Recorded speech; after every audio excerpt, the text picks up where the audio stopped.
Naniniwala ka ba kung sasabihin kong hindi lahat ng mga umiiyak ay totoong nananalangin? Sabi sa Hosea chapter 7 verse 14, tumatangis sila sa kanilang mga higaan, ngunit hindi taos-puso ang kanilang pagtawag sa akin. Sinasaktan nila ang sarili dahil sa pagkain at sa alak, pagkatapos ay naghihimagsik sila laban sa akin.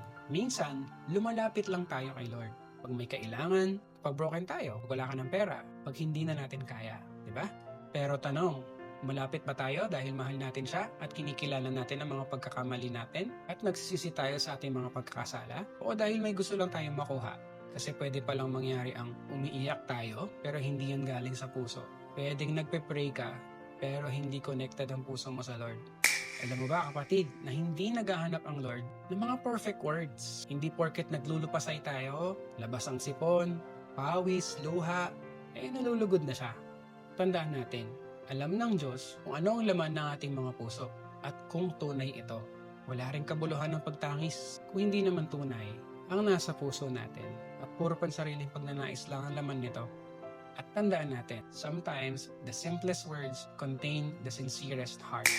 Share mo to para ma-bless ang iba. Click follow for more kwento at kanta. Shalom!